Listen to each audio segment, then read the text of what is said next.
It is used. It is used.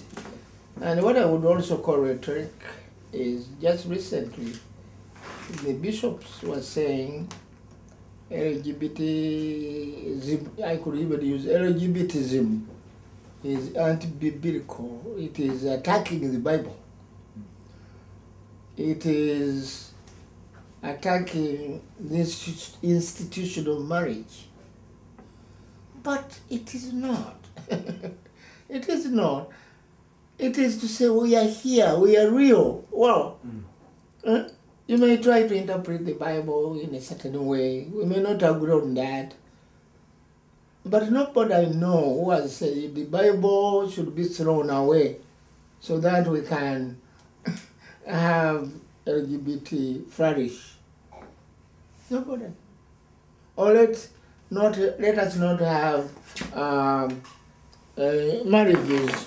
Let us only be LGBT people. In fact, I know LGBT people who are clamoring to have the marriage institution recognized, so that they can have fidelity, they can have permanence in their marriage.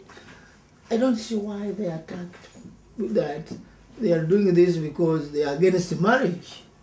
So I think there is a lot of misinformation. There can be weakness even in heterosexual marriage. This can happen, but not because of being what we call LGBT sort of relationships.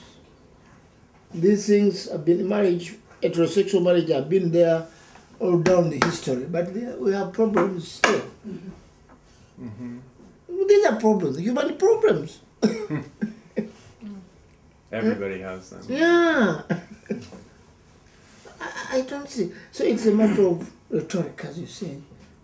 But with the more, I think, education, with the more dialogue, things will change. Things are changing a lot in the West.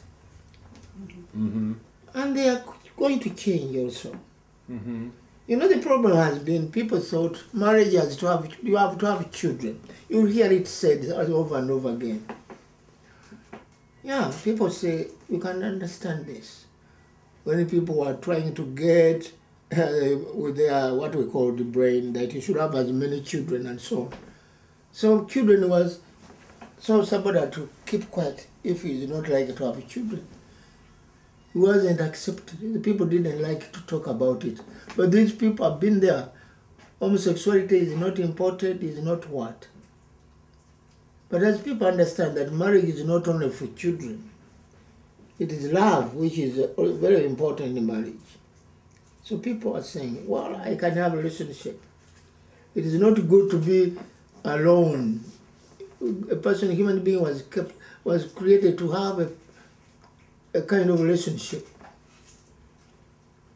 And one should choose what kind of relationship one needs.